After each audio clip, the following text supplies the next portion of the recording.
একজন মসজিদের ইমাম মাওলানা রইসুদ্দিন সাহেব, ওনাকে বিনষ্ট করে হত্যা করা হয়েছে, ওনাকে অত্যাচার করা হয়েছে, কাতের সাথে বাইন্দা বাইন্দা পিটাইছে ষড়যন্ত্র করে। মাওলানা রইসুদ্দিন কিন্তু একজন আলেম ছিল, মাওলানা রইসুদ্দিন কিন্তু একজন সুন্নিয়তের লোক ছিল, মাওলানা রইসুদ্দিন কিন্তু একজন মসজিদের ইমাম ছিল। তারই মুসল্লিরা মসজিদের মধ্যে দলাদলির কারণে, কমিটি নিয়ে দলাদলির কারণে এক পক্ষ তাকে মসজিদে রাখছেন, আরেক পক্ষ তারে রাখতে রাজি না, কারণ সে সুন্নি। তার একটা আকীদা হলো সে নবীজিকে নূর মানতেন, হাতের নাদের উপরে আকীদা রাখতেন। কিন্তু সেই বিষয়গুলা বাদ দেন, মাওলানা রইসুদ্দিন 26 তারিখ যখন ঢাকাতে ইসরায়েল বিরোধী একটা সমাবেশ হয়েছে, তার এলাকার মধ্য থেকে অনেক মানুষ নিয়ে সেখানে উপস্থিত হয়েছে। ওই এলাকার বাতিলপন্থীরা তাকে একটা অপবাদ দিয়া তাকে মাইরা ফেলছে, কিন্তু এমন আঘাত করছে তারা তাকে অর্ধমৃত বানায় পুলিশের হাতে সোপর্দ করছে। বাংলাদেশের প্রশাসনের ব্যাপারেও মাঝে মাঝে সন্দেহ হয়, যেই দল যখন ক্ষমতা আসে প্রশাসন তাদের দালালি করে। কথা বলেন না কেন আপনারা? যেই দল যখন ক্ষমতা আসে প্রশাসন তখন তাদের দালালি করে। দেখলাম একটা ভিডিও ফুটেজের মধ্যে রইসুদ্দিন পানিতে একবারে পিপাসার্থ, তার মুখের কাছে পানি নিয়ে পানির বোতল পর্যন্ত সরাইয়া নিয়ে আসছে।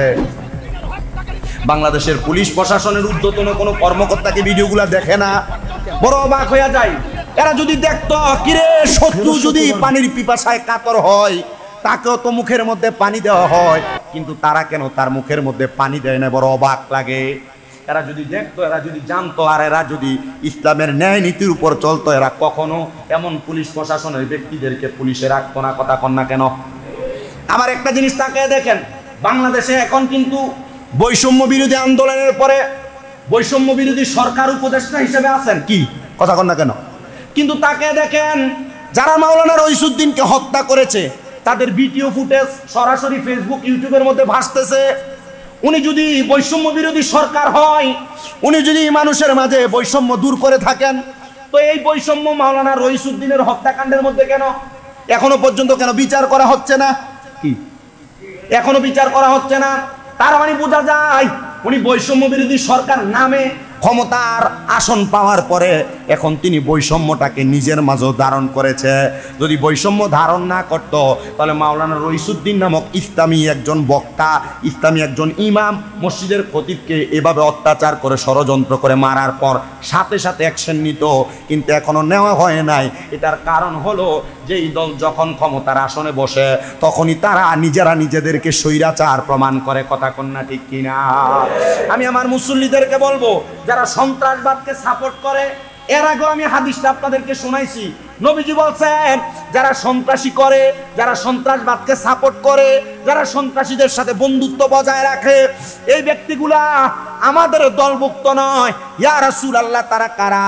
আর নবীর দলভুক্ত যদি না হয়, তারা তো নবীর দলভুক্ত না হইলে তারা মুসলমানই না। আমরা বাংলাদেশের বৈষম্য বিরোধী সরকার যিনি আছেন, বাংলাদেশের প্রশাসনের ঊর্ধ্বতন কর্মকর্তা যারা আছেন, আপনাদের কাছে বিনীত আবেদন করব, মাওলানা রইসুদ্দিন একজন মসজিদের ইমাম হওয়ার কারণে তাকে যদি ষড়যন্ত্রমূলকভাবে অন্যায়ভাবে অত্যাচার করে হত্যা করা হয়েছে, আপনারা তাড়াতাড়ি এটার জন্য একটা বিচার কার্য পরিচালনা করেন।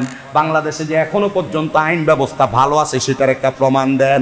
আর যদি না করেন তাহলে বোঝা যাবে এখনো পর্যন্ত বাংলাদেশে পরিপূর্ণ আইন ব্যবস্থা জারি হয় নাই। কথা কন্যা ঠিক কিনা?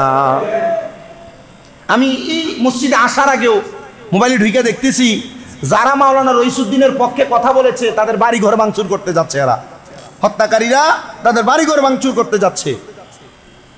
মাওলানা আব্দুর মুস্তফা রহিম আল আজহারি এর কাছে ফোন করে এক মহিলা বিচার দিচ্ছে, হুজুর আমরা আমাদের মসজিদের ইমামের পক্ষে কথা বলছি, এজন্য তারা আমাদেরকে বাড়ির সামনে এসে গালাগাল করতেছে, হুমকি দিচ্ছে, আমাদেরকে বলছে আমরা যদি বাড়ি থেকে বের হই তারা আমাদেরকে মারবে, আমাদেরকে আঘাত করবে।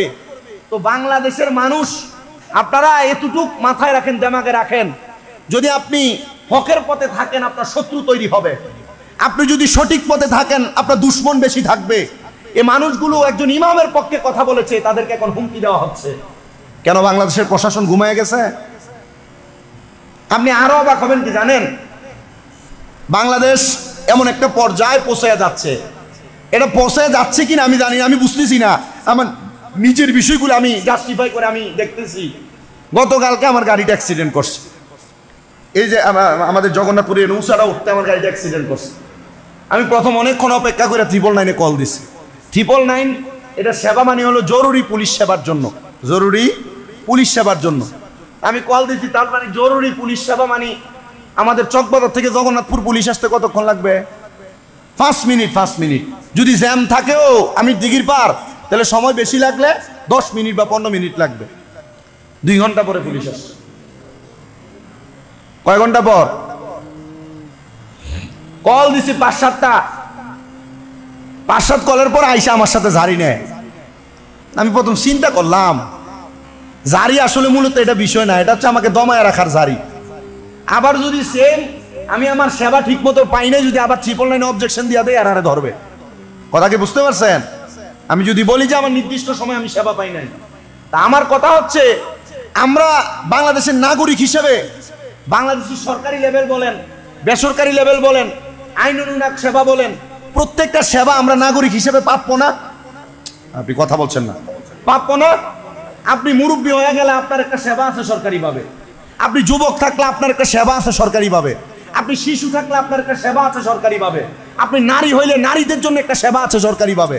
কিন্তু আমরা সেটা আদায় করে নিতে পারতেছি না, আর যাদের কাছ থেকে আদায় করব এরা নিজেরাই এইগুলা খাইয়ে বসে থাকে। এই কথা কই না কেন? এরা নিজেরাই এগুলা খাইয়ে বসে থাকে।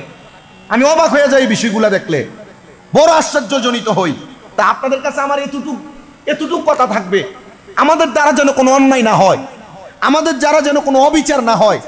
মনে রাখবেন, অন্যায় অবিচার যদি আপনি না করেন, কোনো গুনাহের কাজ যদি আপনি না করেন, আপনার হাজার শত্রু থাকলে যদি সে আপনার পেছন ধরে টান দেয়, আর আল্লাহ যদি আপনাকে প্রিয় মনে করে উপরের দিকে টান দেয়, দুনিয়ার লক্ষ কোটি মানুষ যদি আপনাকে নিচের দিকে নামাইতে চায়, আল্লাহ যদি উপরে উঠাইতে চায়, আপনি বলেন এরা কি আপনাকে নিচের দিকে নামায় রাখতে পারবে?